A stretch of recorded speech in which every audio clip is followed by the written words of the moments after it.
Do you guys think Nvidia is going to be at least a little bit worried about what's happening with GPUs? The AMD 7800 XT seems to have sold out in a lot of places. Now, we're going to talk about some possible reasons why this happened, but you have to admit the sentiment for this particular GPU is a lot more positive than the 4060 Ti was, maybe even the 4070, which was one of the better Nvidia releases during the last year or so. But if you go and you check on Newegg, it seems like it's sold out. Even the models that are nearly $600, let's say like the Power Color and the ones with the beefy coolers, they pretty much sold out. Now, there's a couple things you can say. We don't know how much actual like inventory and how many copies of this GPU or units, if you will, AMD sent out. It would make some sense for them to hold back a little bit with the initial rush, because that kind of gives it a little bit of an illusion that it's selling better than it is, and then they just kind of like pound the market with GPU after GPU basically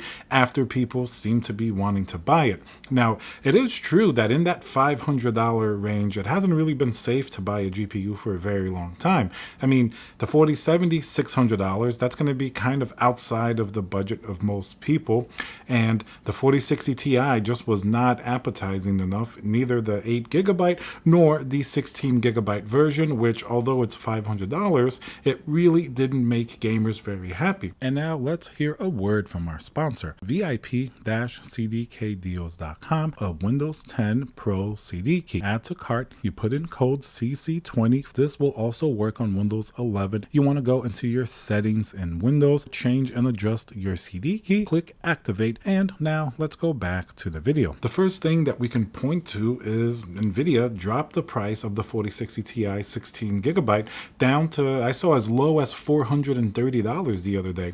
That's a pretty substantial decrease for a GPU that basically just came out. And I did test this GPU. It's actually not bad at 1440p. If it wasn't for that high initial price, it's a GPU that if it were maybe $399, I would definitely like it as a recommendation. But at $500, it's pretty much dead in the water. And that's what AMD is taking advantage of in this situation. Now, I'm not sure how well the 7700 XT sold, and for only like a $50 price difference between that and the 7800, I think it makes sense for most gamers in that price range to go up to the 7800 XT, which is why we saw it sell out. Let's take a look at some other GPUs this year, or during the last year of this generation, that similar things happened to. Let's look at AMD, the 7900 XTX. That one sold out as well. It was in much higher demand than the one that released alongside it, the 7900 XT. Most people saw that $100 price difference and they said they much rather have an XTX just because the performance is substantially higher, and it really doesn't justify that sort of just price gap. The 7900 XTX was a whole tier of GPU above the 7900 XT. That's why the XT did not sell very well. A similar story is kind of playing out here with the 7800 XT and the 7700. They're only $50 apart, but one's going to have 16GB of VRAM, and the performance is certainly considerably better. While 20 to 24GB of VRAM isn't as big of a deal like with the higher end GPUs, when you're talking about 12 to 16, that's kind of like the sweet spot where 1440p, a lot of games are using over 12 if you want to turn on all of the eye candy in certain titles. Like I was playing Ratchet and Clank, and that one easily goes over 12 or 13GB of VRAM with ray tracing. That's going to be the only sticking point with the 7800 XT. Compared to something like the 4070, the ray tracing performance is going to be the only area where it really loses out. And obviously in efficiency and power numbers, it's not just for the money that you save in terms of what's coming out of the wall. It's for building in certain cases. You don't have to worry about as much heat. If a GPU like the 4070 is more efficient, you can fit it with better cooling and smaller mini ITX enclosures and things like that, while the 7800 XT, it's going to be much beefier in terms of its size, and because of the elevated power draw, you're going to need a bigger case, bigger cooling solution, etc., with airflow inside of your case.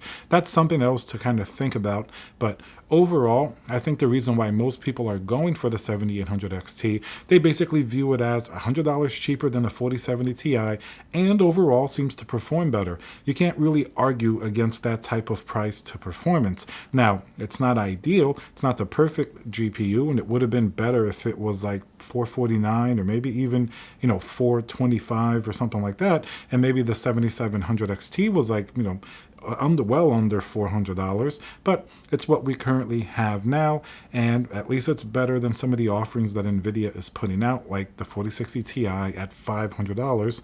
And even though that's gone down in price, that may be a little bit too late for that particular GPU, as most gamers have sort of like moved on from wanting that, and they want to see what else is going to come out in sort of that mid-range. So this seems to be the last of the line, at least for the current generation of AMD GPUs, and Nvidia's pretty much put everything out as well. I wonder if we're going to see a long period of time now without too many GPU releases, or maybe we might get some Ti variants or maybe even some super variants from Nvidia that would certainly look to address the VRAM issue. That's definitely been a sticking point in a lot of gamers' minds. Not only the amount, but also the memory bus, which is certainly better on the 7800 XT than it is even on something like the 4070, 4060 Ti. So interesting to see what happens. And obviously the 4090 kind of stays in its own lane still. Nobody's really been touching that. The 4080 kind of as well, even though the 7900 XTX does beat it in certain cases and it does get pretty close. You can argue some of the ray tracing performance, and even DLSS 3 is still a plus, and FSR 3 is coming out with that Hyper RX also. Some of that AMD software certainly looks interesting, but anyway, interesting to see a GPU at least a little bit sell out after all of these GPUs have had really poor launches the last few months in the last year. Let's see what happens. Are you going out and buying a 7800 XT? Let me know down below. Remember to subscribe, and I'll see you guys on the next video.